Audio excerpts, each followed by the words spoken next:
When the glass shattered, chaos walked to the ring. Stone Cold Steve Austin wasn't just a wrestler, he was a one-man rebellion. This is the story of the man who flipped the bird to authority and changed wrestling forever. Welcome to Historical Stories, where legends raise hell for eternity.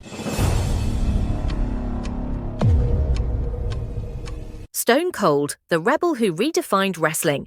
Born on December 18, 1964, in Austin, Texas, as Stephen James Anderson, later Stephen Austin, the man who would become Stone Cold Steve Austin grew up with a fierce competitive spirit. Raised in Edna, Texas, Austin excelled in football, earning a scholarship to the University of North Texas. While his NFL dreams didn't materialize, his athletic background laid the foundation for a career that would revolutionize professional wrestling. Austin began his wrestling journey in 1989 after training at Chris Adams Wrestling School. Debuting in World Class Championship Wrestling, WCW, he adopted the ring name Steve Austin and quickly displayed a mix of technical skill and intensity. His talent caught the attention of World Championship Wrestling, WCW, where he debuted in 1991 as Stunning Steve Austin. Sporting blonde hair and flashy robes, he enjoyed success as part of the Dangerous Alliance and later as a two-time WCW United States champion. Despite his achievements, WCW released Austin in 1995, with then-executive Eric Bischoff citing that he was not marketable. This decision would become one of the most infamous misjudgments in wrestling history. Austin briefly joined Extreme Championship Wrestling, ECW, where he honed his microphone skills with biting, sarcastic promos that hinted at the rebellious persona to come. Later in 1995, Austin signed with the World Wrestling Federation, debuting as the Ringmaster with manager Ted DiBiase. Though technically sound, the gimmick failed to connect with fans. Seeking creative freedom, Austin reinvented himself in 1996, shaving his head, adopting a black vest and jeans, and taking on the name Stone Cold Steve Austin. The turning point came at King of the Ring 1996, where Austin defeated Jake the Snake Roberts and delivered his now iconic promo, Austin 316 says I just whipped your ass. The catchphrase became a cultural phenomenon, appearing on merchandise and signs across arenas, signaling the birth of a new anti-hero for wrestling's Attitude Era. Austin's character was a beer-drinking, foul-mouthed rebel who defied authority,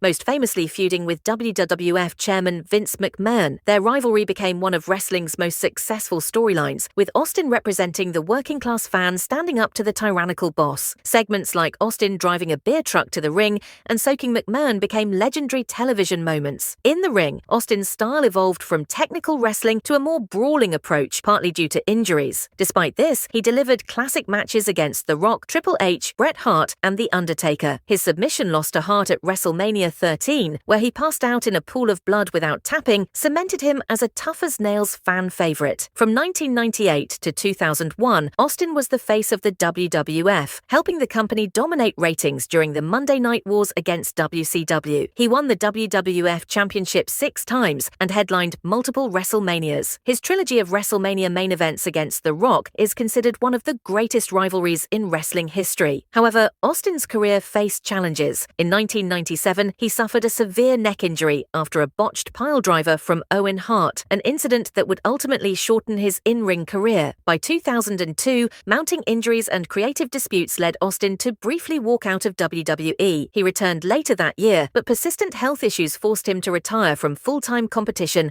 after defeating The Rock at WrestleMania 19 in 2003. Post-retirement, Austin remained a major presence in WWE, appearing for special segments, delivering stunners to unsuspecting wrestlers, and hosting events. Outside wrestling, he pursued acting roles and launched successful TV shows, including The Broken Skull Challenge. His candid podcast, The Steve Austin Show, gave fans unfiltered access to his thoughts on wrestling, life, and his career. Stone Cold's influence on wrestling is immeasurable. He helped shift WWE from a family-friendly product to a grittier, more adult-oriented program that resonated with late 1990s audiences. His ability to connect with fans, deliver compelling promos, and embody defiance made him one of the most marketable stars in wrestling history. Austin's contributions have been recognized with numerous accolades, including induction into the WWE Hall of Fame in 2009. His Austin 316 shirts remain among the best-selling wrestling merch of all time, and his persona continues to inspire wrestlers worldwide. In 2022, nearly 2 decades after his retirement, Austin shocked fans by wrestling Kevin Owens at WrestleMania 38 in an impromptu match. Though it was billed as a confrontation, the bout proved that even at 57, Stone Cold could still deliver an electrifying performance. Stone Cold Steve Austin wasn't just a wrestler, he was a cultural movement. He blurred the lines between hero and villain, changed the way wrestling stories were told, and gave voice to the rebellious spirit of an entire generation of fans. And when the glass shatters, the crowd still erupts, because some legends never fade, and some rebels never stop raising hell. From beer baths to breaking the boss, Stone Cold's legacy is carved in wrestling history. Thanks for raising hell with us here at Historical Stories. Hit like, share, and subscribe so the legends keep on living. Up next, Shawn Michaels, the rise, fall, and redemption of the Heartbreak Kid. Thanks for watching, and I'll see you in the next story.